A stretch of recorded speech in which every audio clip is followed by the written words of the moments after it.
Ayan mga kainan, dito kami na Ella sa labas ng bahay. Dito po kami ulit nag-video na Ella mga kainan kasi nga po ay nagtatambay-tambay and wind po dito mga kainan dito sa lagi po namin tinatambayan na Ella.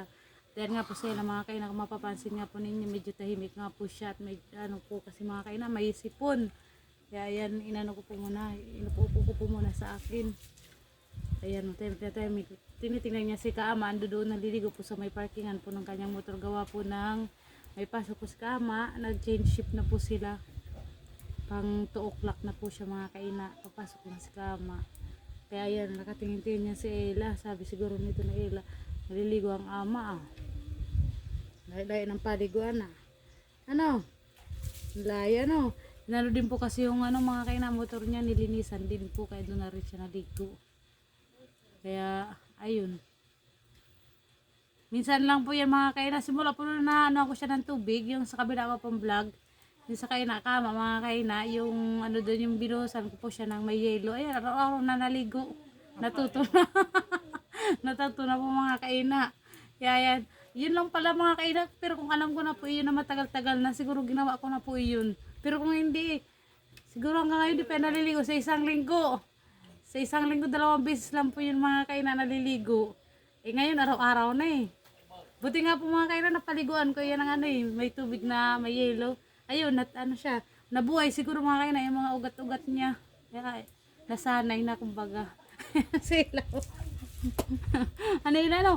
Buti pa ang ilan namin, araw-araw ito naliligo. Ano? Ay, hindi pala araw-araw kapag ito po mga kaina, kasi masama naman ang pakiramdam.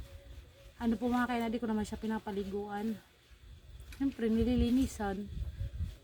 Ganun po talaga mga kaina. Ang buhay ng mga nanay. Bilang isang magulang mga kaina, minsan ando doon po yung sermon. Ando doon po yung mga, minsan yung mag-asawa nag-aaway. Tapos minsan mga kaina, ando dyan po yung mga, parang palitan ng salita.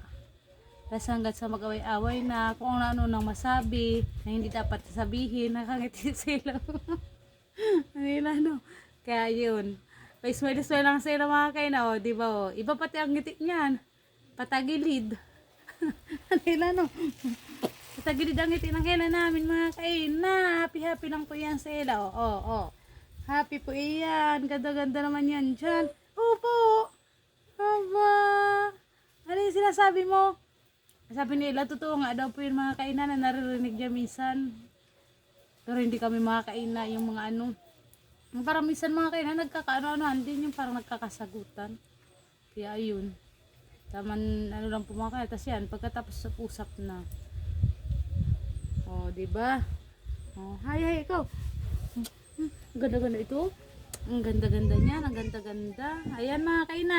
Hanggang dito na lang po kami video. At hindi ko na nga po mga kaina hahaban. Kasi wala naman tayong pag-uusapan na maganda-ganda. Mga minsan mga kaina. May mga ano tayo pag-uusapan na maganda-ganda. Manira no. Kasi sila mga kaina hindi maganda ang ano niya oh. Ngiti lang ng kaunti.